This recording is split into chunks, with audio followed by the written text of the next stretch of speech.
एक लड़का था जो दिल ही दिल में एक लड़की से बहुत ज़्यादा प्यार करता था। फ़र्क सिर्फ इतना था कि कभी कह नहीं पाया, और अफसोस कि उस लड़की को कभी एहसास ही नहीं हुआ।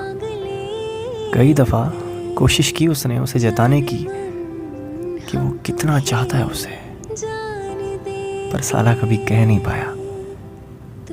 शायद उसे खोने का डर कभी दिल से गया ही नहीं। मैंने कभी देखा नहीं था उसकी मोहब्बत को, शायद एक या दो बार, पर जिस तरह वो उसे उसकी हर चीज़ को महसूस करके मुझे सुनाता था ना, मुझे हमेशा लगता था कि इससे ज़्यादा प्यार उसे कोई और नहीं कर सकता। कभी कभी तो मन किया कि जाके मैं बता दूं, पर साला मुझे भी रोक लिया करता था।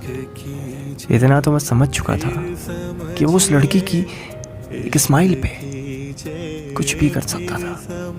इसीलिए तो साला उससे बस एक बार मिलने को पागल हुआ फिरता था।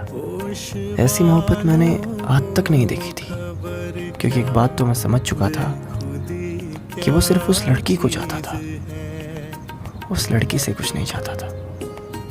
ये एक ऐसी प्रेम कहानी थी जो कभी शुरू ही नहीं हुई, बस थम सी गई वक्त के साथ।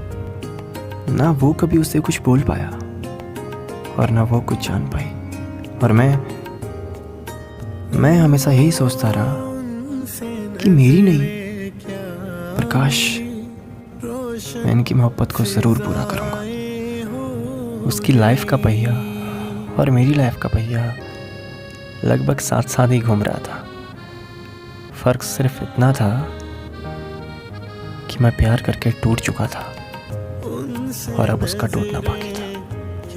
अब शायद उस लड़की को भी धीरे धीरे समझ आने लगा था कि वो लड़का उसे कितना चाहता है, पर अब बहुत देर हो चुकी थी, क्योंकि उस लड़की का शादी का रिश्ता शायद बहुत करीब था। वो साला उस लड़की की आंखों में ना एक आंसू नहीं देख सकता था, और मैं उसका फ़ोन आया मुझे। साला बहुत अजीब सी बातें कर रहा था। इतना तो मैं भी समझ चुका था कि कुछ तो गड़बड़ है, पर हुआ क्या है बस यही जानना बाकी था। अब शायद वो आखिरी दिन था जिस दिन हम उसकी महबूबा की गलियों में घंटों तक घूम रहे थे, शायद इस फिराक में कि शायद वो दिख जाए। इस बात का दुख तो था कि उसका दिल टूट गया, पर कहते हैं ना, जो भी होता है अच्छे के लिए होता है। हमें कहाँ पता था कि हमारी किस्मत का सिक्का फिर से एक बार पलटने वाला है, और शायद फिर एक बार हमारी ज़िंदगी में कुछ नया होना बाकी था।